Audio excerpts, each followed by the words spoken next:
ಅಲ್ಲಿ ಎಂಬಿ ಪಾಲ್ರಿ ಕೇಳಿದ್ರು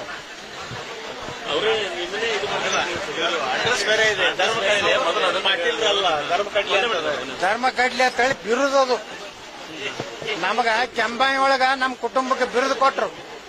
ಎದಕ್ ಕೊಟ್ರ ಅಂದ್ರ ಶ್ರೀಶೈಲ ಮಲ್ಲಯ್ಯಗೇನು ಹೋಗ್ತಿದ್ರ ಜನ ನಮ್ಮ ಹೊಲ್ದಾಗ ಆಯ್ಸಿ ಹೋಗ್ತಿದ್ರು. ಅಲ್ಲಿ ಕಡ್ಲಿ ಬೆಳೆದಿರ್ತಿದ್ರು. ನಮ್ಮ ಅಲ್ಲಿ ದೇಸಾಯಿ ಇರ್ತಿತ್ತು ಅಡ್ಡೆಸರು. ನಮ್ದು ಹಸಡದತ್ತಿದ್ದಿಲ್ಲ, ದೇಸಾಯಿ ಇರ್ತಿತ್ತು.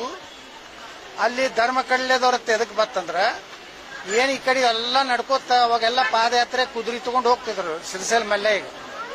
ನಮ್ಮ ಜಮೀನ್ದಾಂದೆ ಆಯ್ಸಿ ಹೋಗ್ತಿದ್ರು, ನಮ್ಮ ಪೂರ್ವಜರ ಜಮೀನ್ದಾಗ.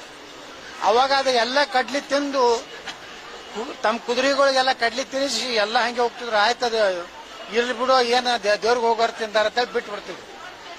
ಮತ್ತವ್ರೇನ್ ಶ್ರೀಶೈಲ ಮಲ್ಲ ಅವಾಗ ಮತ್ತೆ ವಾಪಸ್ ಈಗ ಮೊದಲು ಹೋಗೋ ಮುಂದೆ ಪಾದಯಾತ್ರೆ ಮಾಡ್ತಾರೆ, ಹಿಂದ್ಗಡೆ ಬಸ್ನ ಬರ್ತಾವ. ಬಸ್ ಉಳಿತಿದ್ದಿಲ್ಲ, ಮತ್ತೆ ನಡ್ಕೋತ ಬರ್ತಿದ್ರು, ಮತ್ತೆ ಪಾದಯಾತ್ರೆ ಮಾಡ್ತಿದ್ರು.